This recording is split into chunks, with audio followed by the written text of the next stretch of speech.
Okay.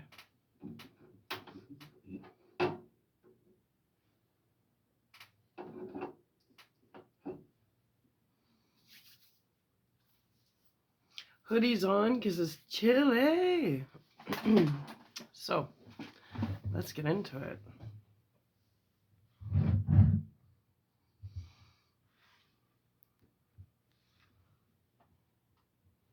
All right. Hello. Hello. Oh, there we go. Nice. Dr. Seward's diary continued. The funeral was arranged for the next succeeding day so that Lucy and her mother might be buried together. I attended to all the ghastly formalities, and the urban undertaker proved that his staff was afflicted, or blessed, with something of his own obsequious suavity. Even the woman who performed the last offices for the dead remarked to me, in a confidential, brother professional way, when she had come out from the death chamber, "She makes a very beautiful corpse. Sir, it's quite a privilege to attend on her. It's not too much to say that she will do credit to our establishment." I noticed that Van Helsing never kept far away. This was possible from the disordered state of things in the household. There were no relatives at hand, and as Arthur had to be back the next day to attend at his father's funeral, we were unable to notify anyone who should have been bidden. Under the circumstances, Van Helsing and I took it upon ourselves to examine papers, etc. He insisted upon looking over Lucy's papers himself. I asked him why, for I feared that he, being a foreigner, might not be quite aware of English legal requirements, and so might, in ignorance, make some unnecessary trouble. He answered me, I know, you forget that I am a lawyer as well as a doctor, but this is not altogether for the law. You knew that when you avoided the coroner. I have more than him to avoid. There may be papers more, such as this. As he spoke, he took from his pocketbook the memorandum which had been in Lucy's breast and which she had torn in her sleep.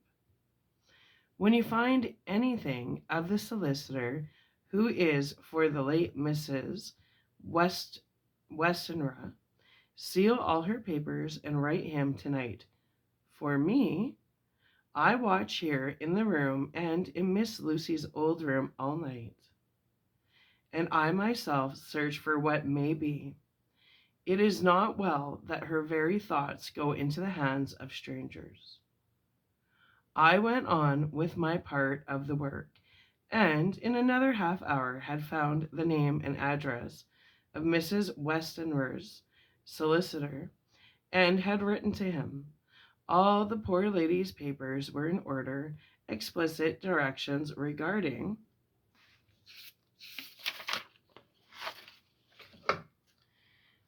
the place of burial were given. I had hardly sealed the letter when, to my surprise, Van Helsing walked into the room, saying, "Can I help you?" "Friend John, I am free, and if I may, my service is to you." "Have you got what you looked for?" I asked, to which he replied, "I did not look for any specific thing. I only hope to find, and find I have, and that there was only some letters and a few memoranda, and a diary new began. But I have them here, and we shall for the present say nothing of them. I shall see that poor lad tomorrow evening, and, with his sanction, I shall use some." When we had finished the work in hand, he said to me, "And now, friend John, I think we may to bed. We want sleep, both you and I, and rest to recuperate. Tomorrow we shall have much to do, but for tonight there is no need of us ally." Before turning in, we went to look at poor Lucy. The undertaker had certainly done his work well, for the room was turned into a small chapel ardente. There was a wilderness of beautiful white flowers, and death was made a little repulsive as might be. The end of the winding sheet was laid over her face. When the professor bent over and turned it gently back, we both started at the beauty before us, the tall wax candles showing a sufficient light to note it well. All Lucy's loveliness had come back to her in death, and the hours that had passed, instead of leaving traces of decays, effacing fingers, had but restored the beauty of life, till positively I could not believe my eyes that I was looking at a corpse. The professional looked sternly grave. He had not loved her as I had, and there was no need for tears in his eyes. He said to me, "Remain till I return," and left the room. He came back with a handful of wild garlic from the box waiting in the hall, but which had not been opened, and placed the flowers amongst the others on and around the bed. Then he took from his neck, inside his collar, a little golden crucifix, and placed it over the mouth. He restored the sheet to its place, and we came away. I was undressing in my own room when, with a premonitory tap at the door, he entered, and at once began to speak. "Tomorrow I want you to bring me before night a set of post-mortem knives." "Must we make an autopsy?" I asked. "Yes and no. I want to operate, but not as you would think. Let me tell you now, but not a word to another. I want to cut off her head and take out her heart." "Ah, you a surgeon, and so shocked? You whom I have seen with no tremble of hand or heart do operations of life and death that make the red shudder. Oh, but I must not forget, my dear friend John, that you loved her, and I have not forgotten it, for it is I that shall operate, and you must only help. I would like to do it tonight, but for Arthur I must not. He will be free after his father's funeral tomorrow, and he will want to see her, to see it. Then, when she is coffined, ready for the next day, you and I shall come when all is asleep. We shall unscrew the coffin lid and shall do our operation, and then replace all, so that none know, save we alone. But why do it at all? The girl is dead. Why mutilate her poor body without need? And if there is no necessity for a post-mortem and nothing to gain by it, no good to her, to us, to science, to human knowledge, why do it? Without such it is monstrous. For answer, he put his hand on my shoulder and said, with infinite tenderness, "Friend John, I pity your poor bleeding heart, and I love you the more because it does so bleed. If I could, I would take on myself the burden that you do bear. But there are things that you not know, but that you shall know, and bless me for knowing, though they are not pleasant things. John, my child, you have been my friend now for many years, and yet did you ever know me to do any without good cause? I may err, I am not, I am but man, but I believe in all I do. Was it not for these causes that you sent for me when the great trouble came? Yes. Were you not amazed, nay, horrified, when I would not let Arthur kiss his love, though she was dying, and snatched him away by all of my strength? Yes. And yet you saw how she thanked me, with her so beautiful dying eyes, her voice, too, so weak, and she kissed my rough old hand and blessed me. Yes. And did you not hear me swear promise to her that so she closed her eyes grateful? Yes. Well, I have good reason now for all I want to do. You have for many years, trust me. You have believed me weeks past, when there be things so strange that you might have well doubt. Believe me yet a little, friend John. If you trust me not, then I must tell what I think, and that is not perhaps well. And if I work, as work I shall, no matter trust nor trust, so lonely, when I want all help and courage that may be. He paused a moment and went on, and went on solemnly. Friend John, there are strange and terrible days before us.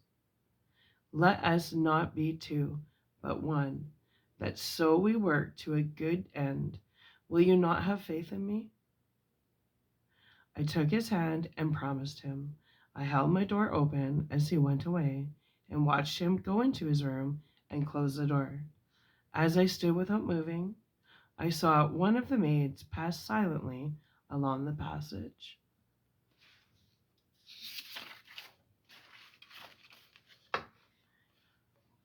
She had her back towards me, so did not see me, and go into the room where Lucy lay. The sight touched me. Devotion is so rare, and we are so grateful to those who show it unasked to those we love. Here was a poor girl putting aside the terrors which she naturally had of death to go, watch alone by the bier of the mistress whom she loved, so that the poor clay might not be lonely till laid to eternal rest. I must have slept long and soundly, for it was broad daylight when Van Helsing waked me by coming into my room. He came over to my bedside and said, "You need not trouble about the knives. We shall not do it." "Why not?" I asked. For his solemnity of the night before and greatly impressed me. "Because," he said sternly, "it is too late or too early. See?" Here he held up the little golden crucifix. "This was stolen in the night." "How stolen?" I asked in wonder, "since you have it now." "Because I get it back from the worthless wretch who stole it, from the woman who robbed the dead and the living. Her punishment will surely come, but not through me. She knew not altogether what she did, and thus, unknowingly, she only stole. Now we must wait." He went away on the word, leaving me with a new mystery to think of, a new puzzle to grapple with. The forenoon was a dreary time, but at noon the solicitor came, Mr. Marquand of Holman, Sons, Marquand and Litterdale. He was very genial and very appreciative of what we had done, and took off our hands all cares as to details.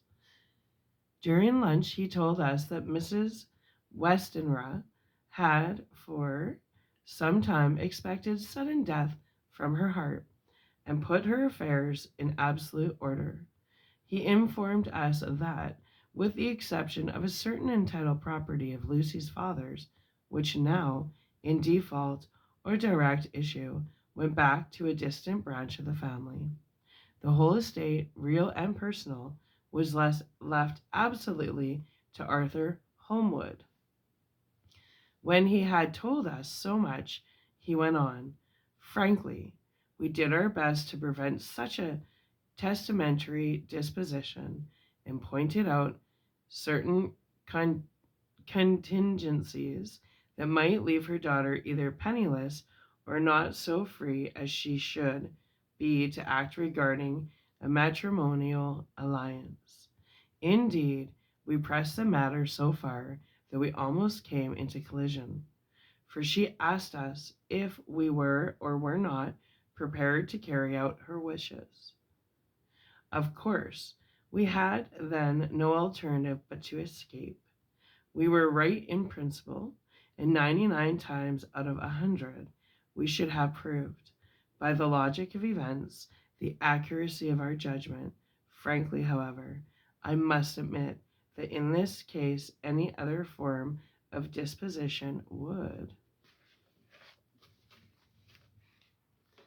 have rendered impossible the carrying out of her wishes. For, by her predeceasing her daughter, the latter would have come into possession of the property, and even had she only survived her mother by 5 minutes, her property would, in case there were no will, and a will was a practical impossibility in such a case, have been treated at her decease as under intestacy, in which case Lord Godalming, though so dear a friend, would have had no claim in the world, and the inheritors, being remote, would not be likely to abandon their just rights for sentimental reasons regarding an entire stranger. I assure you, my dear sirs, I am rejoiced at the result, perfectly rejoiced. He was a good fellow, but his rejoicing at the one little part in which he was officially interested of so great a tragedy was an object lesson in the limitations of sympathetic understanding. He did not remain long, but said he would look in later in the day and see Lord Godalming. His coming, however, had been a certain comfort to us, since it assured us that we should not have to dread hostile criticism as to any of our acts. Arthur was expected at 5 o'clock, so a little before that time we visited the death chamber. It was so in very truth, for now both mother and daughter lay in it. The undertaker, true to his craft, had made the best display he could of his goods, and there was a mortuary air about the place that lowered our spirits at once. Van Helsing ordered the former arrangement to be adhered to, explaining that as Lord Godalming was coming very soon, it would be less harrowing to his feelings to see all that was left of his once quite alone. The undertaker seemed shocked at his own stupidity, and exerted himself to restore things to the condition in which we left them the nights before, so that when Arthur came, such shocks to his feelings as we could avoid were saved. Poor fellow! He looked desperately sad and broken. Even his stalwart manhood seemed to have shrunk somewhat under the strain of his much tired emotions. He had, I know, been very genuinely and devoted attached to his father, and to lose him, and at such a time, was a bitter blow to him. With me he was warm as ever, and to Van Helsing he was sweetly courteous, but I could not help seeing that there was some constraint with him. The professor noticed it, too, and motioned me to bring him upstairs. I did so and left him at the door of the room, as I felt he would like to be quite alone with her. But he took my arm and led me in, saying huskily, "You loved her too, old fellow. She told me all about it, and there was no friend had a closer place in her heart than you. I don't know how to thank you for all you have done for her. I can't think yet.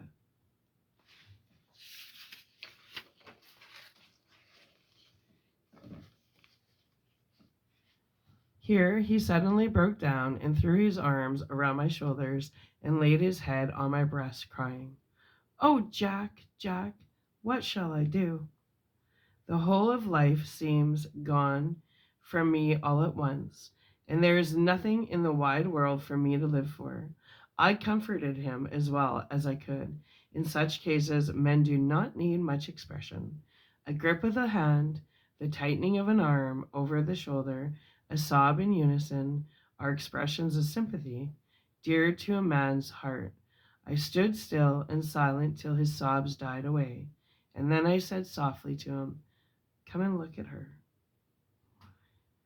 Together, we moved over to the bed, and I lifted the lawn from her face. God, how beautiful she was! Every hour seemed to be enhancing her loveliness. It frightened and amazed me somewhat. And as for Arthur, he fell a trembling, and finally was shaken with doubt as with an ague. At last, after a long pause, he said to me in a faint whisper, "Jack, is she really dead?" I assured him sadly that it was so, and went on to suggest, for I felt that such a horrible doubt should not have life for a moment longer than I could help, that it often happened that after death faces became softened and even resolved into their youthful beauty, that this was especially so when death had been preceded by an acute or prolonged suffering. It seemed to quite do away with any doubt, and after kneeling beside the couch for a while and looking at her lovingly and long, he turned aside. I told him that must be goodbye, as for the coffin had to be prepared. So he went back and took her dead hand in his and kissed it, and bent over and kissed her forehead. He came away fondly, looking back over his shoulder at her as he came. I left him in the drawing room and told Van Helsing that he had said goodbye. So the latter went to the kitchen to tell the undertaker's men to proceed with the preparations and to screw up the coffin. When he came out of the room again, I told him of Arthur's question, and he replied, "I am not surprised." Just now I doubted for a moment myself. We all dined together, and I could see that poor Art was trying to make the best of things. Van Helsing had been silent all dinner time, but when we had lit our cigars, he said, "Lord," but Arthur interrupted him. "No, no, not that. For God's sake, not yet at any rate. Forgive me, sir. I did not mean to speak offensively. It is only because my loss is so recent," the professor answered very sweetly. "I only used that name because I was in doubt. I must not call you Mister, and I have grown to love you. Yes, my dear boy, to love you as Arthur." Arthur held out his hand and took the old man's warmly. "Call me what you will," he said. "I hope I may always have the title of a friend. And let me say that I am at a loss for words to thank you for your goodness to my poor dear." He paused a moment and went on. "I know that she understood your goodness even better than I do, and if I was rude or in any way wanting at that time you acted so, you remember," the professor nodded, "you must forgive me." He answered with a grave kindness, "I know it was hard for you to quite trust me then, for to trust such violence needs to understand, and I take it that you do not, that you cannot. Trust me now, for you do not yet understand, and there may be more times when I shall want you to trust when you cannot, and may not, and must not yet understand. But the time will come when your trust shall be whole and complete in me, and when you shall understand, as though the sunlight himself shone through, then you shall bless me for the first to the last for your own sake, and for the sake of others, and for her dear sake, to whom I swear to protect. And indeed, indeed, sir, said Arthur warmly, I shall in all ways trust you. I know and believe you have a very noble heart, and you are Jack's friend, and you were hers. You shall do what you like. The professor cleared his throat a couple of times, as though about to speak, and finally said, May I ask you something now?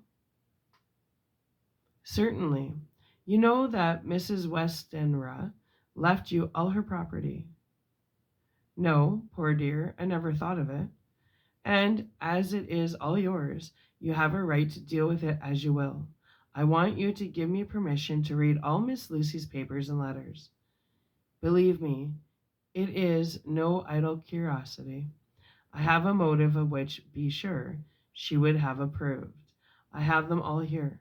I took them before we knew that all was yours, so that no strange hand might touch them, no strange eye look through words into her soul. I shall keep them, if I may. Even you may not see them yet, but I shall keep them safe. No word shall be lost, and in the good time I shall give them back to you. It's a hard thing, I ask, but you will do it, will you not, for Lucy's sake? Arthur spoke out heartily, like his old self. Dr. Van Helsing, you may do what you will. I feel that in saying this,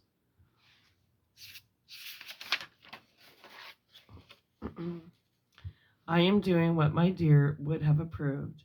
I shall not trouble you with questions till the time comes. The old professor stood up as he said solemnly, And you are right. There will be pain for us all, but it will not be all pain, nor will this pain be the last.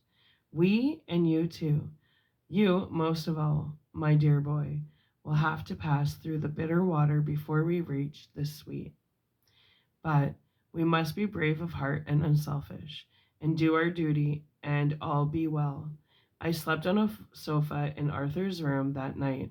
Van Helsing did not go to bed at all. He went to and fro, as if patrolling the house, and was never out of sight of the room where Lucy lay in her coffin, strewn with the wild garlic flowers, which sent through the odor of lily and rose a heavy, overpowering smell into the night. Mina Harker's Journal, 22nd of September. In the train to Exeter, Jonathan sleeping. It seems only yesterday that the last entry was made, and yet how much between them. In Whitby, and all the world before me. Jonathan away, and no news of him, and now married to Jonathan. Jonathan a solicitor, a partner, rich master of his business. Mr. Hawkins dead and buried, and Jonathan with another attack that may harm him. Some day he may ask me about it. Down it all goes. I am rusty in my shorthand. See what unexpected prosperity does for us. So it may be as well to freshen it up again with an exercise anyhow. The service was very important and very solemn. There were only ourselves and the servants there. One or two old friends of his from Exeter, his London agent, and a gentleman representing Sir John Paxton, the president of the Incorporated Law Society. Jonathan and I stood hand in hand, and we felt that our best and dearest friend was gone from us. We came back to town quietly, taking a bus to Hyde Park Corner. Jonathan thought it would interest me to go into the Row for a while, so we sat down, but there were very few people there, and it was sad looking and desolate to see so many empty chairs. It made us think of the empty chair at home, so we got up and walked down Piccadilly. Jonathan was holding me by the arm, the way he used to in the old days before I went to school. I felt it very improper, for you can't go on for some years teaching etiquette and decorum to other girls without pedantry of it biting into yourself a bit. But it was Jonathan, and he was my husband, and we didn't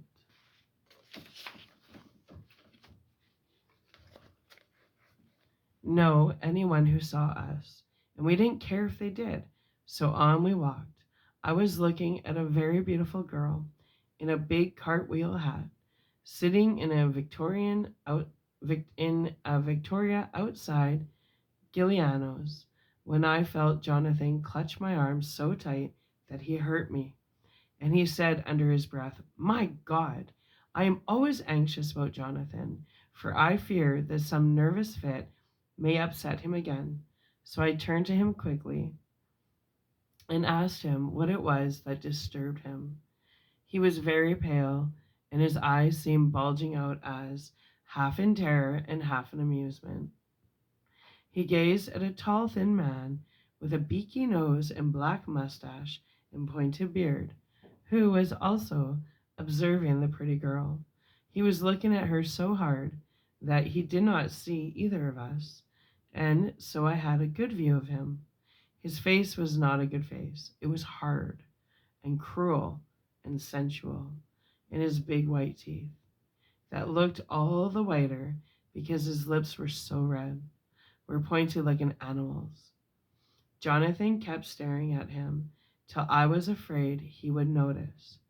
I feared he might take it ill. He looked so fierce and nasty. I asked Jonathan why he was disturbed, and he answered, evidently thinking that I knew so much about it as he did. "Did you see who it is?" "No, dear," I said. "I don't know him. Who is it?" His answer seemed to shock and thrill me, for it was said as if he did not know that it was to me, Mina, to whom he was speaking. "It is the man himself." The poor dear was evidently terrified at something, very greatly terrified. I do believe that if he had not had me to lean on and to support him, he would have sunk down. He kept staring. A man came out of the shop with a small parcel and gave it to the lady, who then drove off. The dark man kept his eyes fixed on her, and when the carriage moved up Piccadilly, he followed in the same direction and hailed a hansom. Jonathan kept looking after him and said, as if to himself, "I believe it is the Count, but he has grown young. My God, if this be so, oh, my God, my God! If I only knew, if I only knew." He was distressing himself so much that I feared to keep his mind on the subject by asking him any questions, so I remained silent. I drew him away quietly, and he, holding my arm, came easily. We walked a little further and then went in and sat for a while in the Green Park. It was a hot day for autumn, and there was a comfortable seat in a shady place. After a few minutes, staring at nothing, Jonathan's eyes closed, and he went quietly into his sleep with his head on my shoulder. I thought it was the best thing for him, so did not disturb him. In about 20 minutes he woke up and said to me quite cheerfully,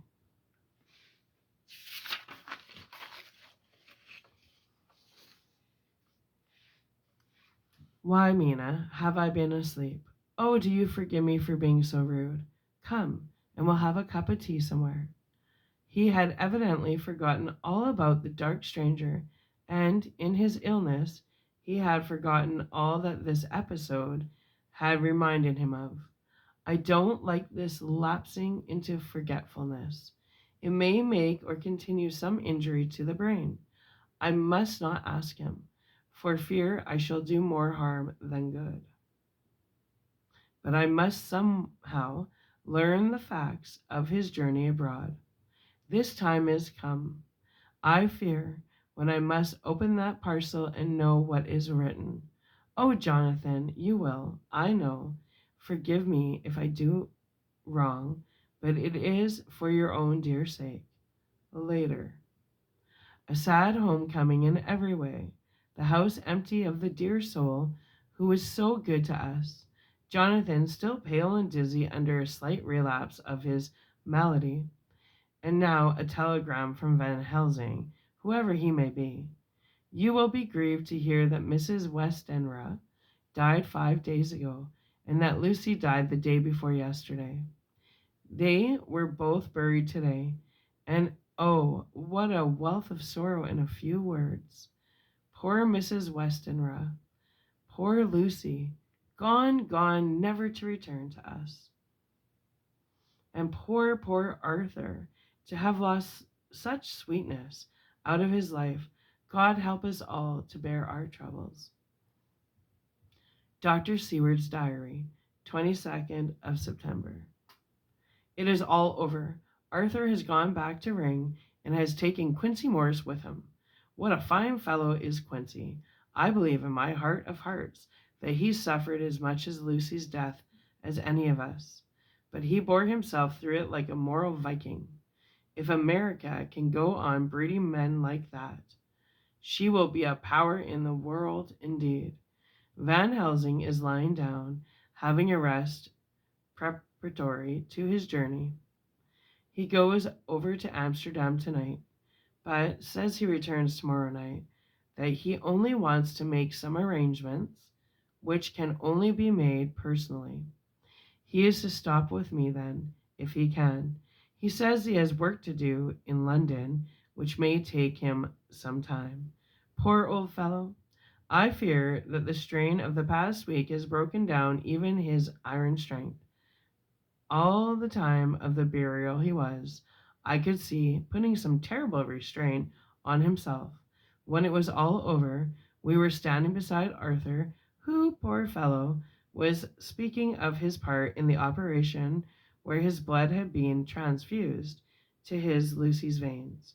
I could see Van Helsing's face grow white and purple by turns.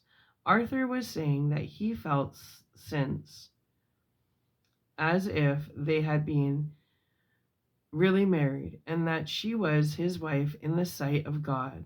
None of us said a word of the other operations, and none of us ever shall. Arthur and Quincy went along away together to the station, and Van Helsing and I came on here. The moment we were alone in the carriage, he gave way to a regular fit of hysterics. He has denied to me since that it was hysterics, and insisted that it was only his sense of humor asserting itself under very terrible conditions. He laughed till he cried, and I had to draw down the blinds lest anyone should see us and misjudge. And then he cried till he laughed again, and laughed and cried together, just as a woman does. I tried to be stern with him, as one is to a woman under the circumstances, but it had no effect. Men and women are so different in manifestations of nervous strength and weakness. Then, when his face grew grave and stern again, I asked him why his mirth, and why at such a time. His reply was in a way characteristic of him, for it was logical and forceful and mysterious. He said, "Ah, you don't comprehend, friend John. Do you think that I am not sad, though I laugh? See, I have cried even when the laugh did choke me. But no more think that I am all sorry when I cry, for the laugh he come just the same. Keep it always with you, and that laughter who knock at your door may say, 'May I come in?' is not the true laughter. No, he is a king, and he came and he come when and how he like. He asked no person, he chose no time of suitability. He said, 'I am here. Behold an example. I grieve my heart out for that so sweet young girl. I gave my blood for her. Though I am old and worn, I gave my time, my skill, my sleep. I let my other sufferers want that she may have all. And yet I can laugh at her very grave, laugh when the clay from the spade of the sexton drop upon her coffin and say, thug, thud, to my heart till it send back the blood from my cheek. My heart bleed for that poor boy, that dear boy, so of the age of mine own boy, had I been so blessed that he live, and with his hair and eyes the same. There you know now why I love him so, and yet when he say things that touch my husband heart to the quick, and make my father heart yearn to him as to no other man, not even to you, friend John. For we are more level in experiences than father and son. Yet even at such moment, King laugh, he come to me, and shout and bellow in my car, here I am, here I am, till the blood come dance back and bring some of the sunshine that he carry with him to my cheek. Oh, friend John, it is a strange world, a sad world, a world full of miseries and woes and troubles. And yet when King laugh, come he make them all dance to the tune he play. Bleeding hearts and dry bones of the churchyard, and tears that burn as they fall, all dance together to the music that he make with the smileless mouth of him. And believe me, friend John, that he is good to come and kind. Ah, we men and women are like ropes drawn tight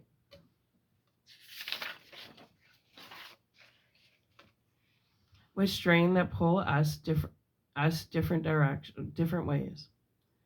Then tears come, and like the rain on the ropes, they brace us up until perhaps the strain became too great, and we break.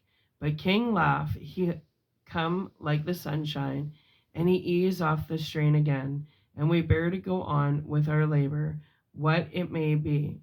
I did not like to wound him by pretending not to see his idea, but as I did not yet understand the cause of his laughter, I asked him. As he answered me, his face grew stern, and he said in quite a different tone, oh, it was the grim irony of it all. This so lovely lady garlanded with flowers that looked so fair as life, till one by one we wondered if she were truly dead. She laid in that so fine marble house, in that lonely churchyard, where rest so many of her kin, laid there with the mother who loved her, and whom she loved, and that sacred bell going, toll, toll, toll, so sad and slow, and those holy men with the white garments of the angel pretending to read books, and yet all the time their eyes never on the page, and all of us with the bowed heads. And all for what? She is dead. So, is it not? Well, for the life of me, Professor, I said, I can't see anything laugh at in all that. Why, your explanation makes it a harder puzzle than before. But even if the burial service was cosmic, what about poor Art and his trouble? Why his heart was simply breaking? Just so, said he not that the transfusion of his blood to her veins had made her truly his bride? Yes, and it was a sweet and comforting idea for him. Quite so, but there was a difficulty, friend John. If so, that then what about the others? Ho ho!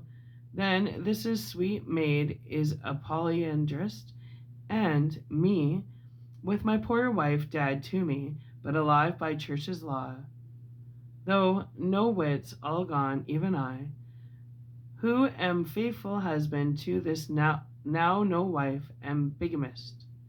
I don't see where the joke comes in there either, I said, and I do not feel particularly pleased with him for saying such things.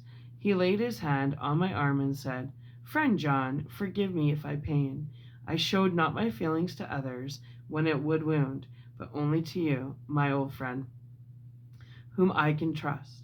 If you could have looked into my very heart, then when I want to laugh, if you could have done so when the laugh arrived, if you could do so now, when King Laugh have picked up his crown, and all this is to him, for he go far, far away from me, and for a long, long time, Maybe you would perhaps pity me the most of all.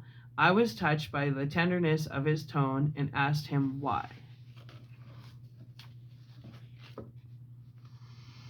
Because I know, and now we are all scattered, and for many a long day loneliness will sit over our roofs with broadening wings. Lucy lies in the tomb of her kin, a lordly death house in a lonely churchyard, away from teeming London, where the air is fresh, and the sun rises over Hampstead Hill, and where wild flowers grow of their own accord.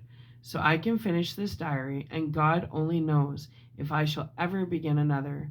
If I do, or if I ever open this again, it will be to deal with different people and different themes. For here at the end, where the romance of my life is told, I go back to take up the thread of my life work. I say sadly and without hope, finish. Finis. The Westminster Gazette, 25th of September, a Hampstead mystery. The neighborhood of Hampstead is just as present exercised with a series of events which seem to run on lines parallel to those of what was known to the writers of headlines as the Kensington Horror, or the Stabbing Woman, or the Woman in Black. During the past 2 or 3 days, several cases have occurred of young children straying from home or neglecting to return from their playing on the heath. In all these cases, the children were too young to give any property intelligible account of themselves, but the consensus of their excuses is that they had been with a bloofer lady. It has always been late in the evening when they had been missed, and on 2 occasions the children have not been found until early in the following morning.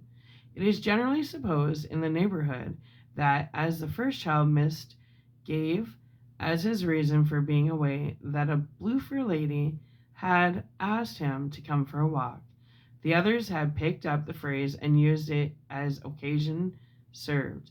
This is the more natural, as the favorite game of the little ones at present is luring each other away by wiles.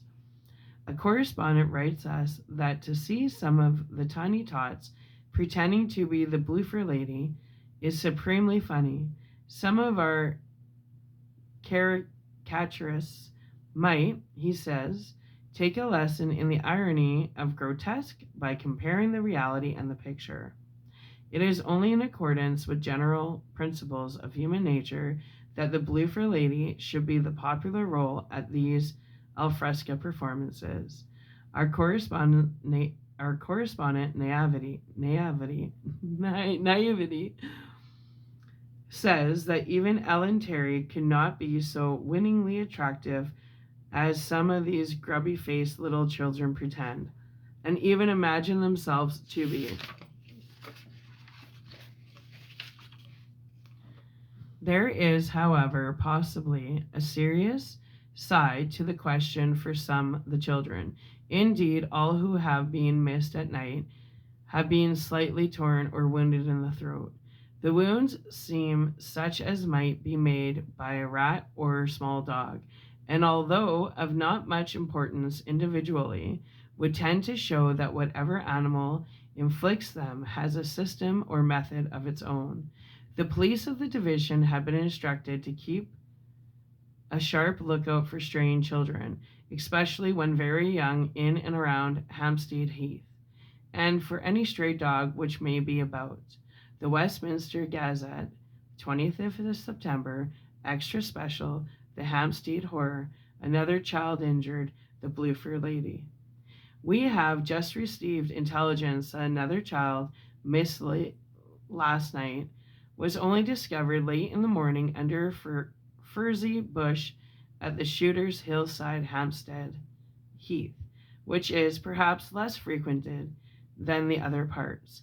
It has the same tiny wound in the throat as has been noticed in other cases. It was terribly weak and looked quite emaciated. It, too, when partially restored, had the common story to tell of being lured away by the bloofer lady. All right. The whole time I was reading that, I was debating whether I tell out this truth, and yes, I'm telling out this truth. Okay, Dad. You know how you could never figure out what happened between you and Peggy Abbott? Well, let me tell you. Mom was a nutcase, and you know that. So I would follow her around because she did some weird shit. And I caught Mom. She used to follow Peggy Abbott around, and Peggy didn't know. Mom would follow her because Mom was obsessed with you, Dad. And Peggy was the only one Mom was intimidated by because we all thought Chris was a total fucking loser. But Peggy was different. Mom was intimidated because all of us kids liked Peggy. She saw in your eyes that you loved her. Well, Mom followed her around, and then Peggy was starting to go to Weight Watchers. So Mom joined Weight Watchers, and Mom fed Peggy's head full of shit lies about you. And I used to hear Mom on the phone talking like Dan Lutz and stuff about like just laughing about how she was destroying your relationship. And it was like 6 months later, you guys were done. So I thought you should know that Mom stalked Peggy and joined Weight Watchers. And she sat there and filled Peggy's head with nothing but lies about you. I think it's time you know the truth. Denise Woodward is a complete nut job. Yeah. So anybody, if she don't believe a word she says, but she used to stalk my dad's girlfriend after my dad and mom got divorced. Stalked her. She would always find a reason to drive down Village on the Lake to drive by her house and see if dad's truck was there. Like, this woman is a fucking lunatic. But anyways, I thought, do I say it? Dad, you have a right to know, because I remember how hard you took that breakup, and the only reason why you broke up was because Mom fed her nothing but lies about you. And I used to hear Mom laugh about it with Chelsea. Chelsea thought it was really funny too. Chelsea's and Mom's main objective was to take me and you down. Mom used to always say, she would say, Chelsea's mine and Sarah is Ella's. And I never knew what that meant. But I do love you, Dad. I just think that you have a right to know how psychotic Denise is and to what extreme she went to alienate you and isolate you. See it? I told you. What's happening to me happens to you, and is still happening to you today. You just keep having more handlers. So, just saying. I know I lived with you when you split up and you were really confused and you got really depressed. Yeah, well, the only reason why you broke up is because Mom lied her face off to Peggy. She stalked her so bad she joined Weight Watchers so she could have private conversations with Peggy without you knowing. And she used to laugh about it. And when you split up, it was like, job accomplished. Anyway, Dad, I know. See, I'm literally the only truth teller, and I've always had your back. But Chelsea and Mom, Chelsea's never liked you. She's horrible. Don't you remember that time she called you and told you when you die she was going to piss on your grave? Are you forgetting all this, Dad? Chelsea's a fucking lunatic, just like her mother. And then Mom used to always say that she thought that Chelsea could be some craft dinner guy's kid. Like, you really don't know what was going on when you weren't there. And I was always listening. I was always spying. And Mom and Chelsea were besties. And their goal was always to destroy your life and my life. So I think it's time for you to stand up for yourself and wake up and see what's really going on here. And another thing, Jamie came to my house and I showed him Gematria. And I put my name in there. And it said Anointed One. And then he's like, put my name in, put my name in. And then I put his name in and it said Brother of the Anointed One. And then the next day he came over and said he thought I needed to have an intervention. And then I'm like, what the hell is going on? And Jamie's like, Dad's not as smart as you think. He really doesn't know what's going on. And I had no clue what he was talking about until now. Me, your truth teller kid. Oh, and Corey B. Hills stole me and Jake's mail and completely lied about us to everybody Because Nalini called me and she's like, Corey B. Hills is telling everybody you destroyed her life. I'm like, what? How? Because I called her a drunk alcoholic and said her kid didn't like going to visit her because she was such a drunk. Like, Dad, you really gotta see that I think, the only person that's ever been on your side.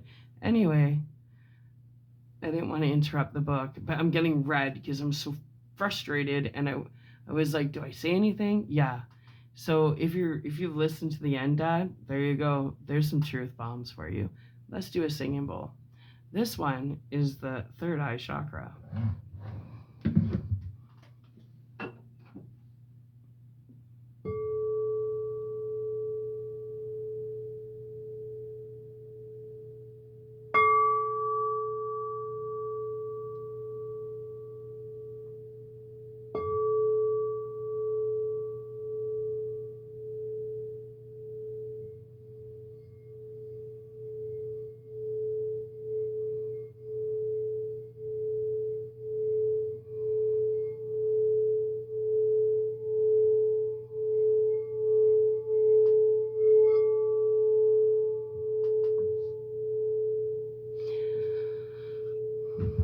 Oh yeah, and Corey B. Hills stole our mail.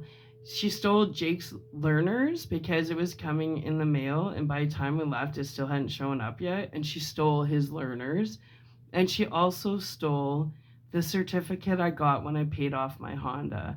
And another thing, did you know that they let me store the Honda at Chad's mechanic shop for a year and a half when I left their house and moved to Seward Park when I got the Fiat? Yeah, I wonder what they did with my vehicle. Furthermore, I went to the bank and when I made my last payment, it was through Scotiabank. And I asked, like, do I get anything? They're like, yeah, we'll send you a certificate of, because I paid it off when I was still at Corey's house. And she goes, well, we're going to send you a proof of the fact that you paid it off. Corey stole all my mail, just so you know. And she stole Jake's learners. Right? Oh, and me and Jake watched her try and blow up her motorhome to get insurance money.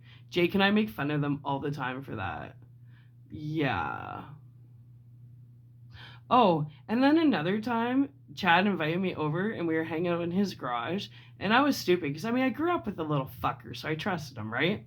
And then he's like, have you ever held a gun before? And I'm like, no, I hate guns. And he's like, well, you should know how to defend yourself. I wasn't thinking anything of it. He took a handgun out of a box and he's like, he goes, well, lift it up. And then I did. And I said, I don't want to touch this. And the minute I touched it, he's like, that's okay. And you put it away. So wonder how many crimes he did with that. Just saying, Dad, the people you hang out with are total fucking losers. So Corey B. Hills stole Jake's learners, stole information about my car because she's a drunk loser. We watched them, her and Kevin, 3 attempts trying to blow up that $600,000 motorhome, and they were destroying it, and the insurance company wouldn't pay them out. That's the people you hang out with, or did. I don't know anymore. But I really think you need to evaluate the truth from false from truth.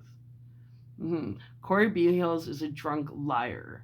She went around telling everybody I destroyed her life. Do you know why she said that? I was only there a month and a half. And she's like, Sarah, if you're going to move out, I need at least 3 months notice. And I had already found a place. I'm like, actually, I'm moving out. And after that, she told everybody I destroyed her life. What's going on, Dad? What's up with your friends? Yeah, so there's your little truth bomb on your lunatic friends 1. And then when I was at Corey's one time, Sean Jagger told Crystal he didn't know who I was. Right? I've been taking notes of all this shit. Just saying. So I grew up with Sean Jagger and he told Crystal B. Hills he had no clue who I was. Nice. Then Chad B. Hills tells me to touch his handgun, and I'm like, what the fuck is, why? Okay. He's like, you should know how to protect yourself. Dad, I grew up with Chad since I was a baby. You think I thought he was trying to frame me for something? And then Corey B. Hills stole our mail. Corey B. Hills, that's a federal offense. I hope you just go to jail, you dumb lesbian pedophile. Anyways, and you're a fucking pervert. Because now I remember you and Kevin grooming me. You guys used to make me go in the hot tub with you naked. You, Dory, Kevin. I was little. I didn't know that that was wrong. Naked. So were you guys videoing me, you perverts? Dad, I don't think you know the kind of people that you actually thought you knew. And when you decide to face the truth that you're surrounded by total fucking losers, I'll be here waiting on the other side. But as long as you're with that dumbass wife of yours and you hang out with those stupid friends of yours, I have to love you from a distance. But seriously, Dad, you're like the only one I love. The rest of them are fucking losers. The fact that Chelsea said she's going to piss on your grave when you die, and that Mom stalked your girlfriend and then joined Weight Watchers so she could feed her head with a bunch of lies. Oh, and your Jamie, who you thought was your buddy, laughed about the fact, he's like, Dad's not half as smart as you think. He really doesn't know what's going on. And I didn't know what Jamie was talking about. Sure do now. Anyway, I'll be back with the next chapter. Bye.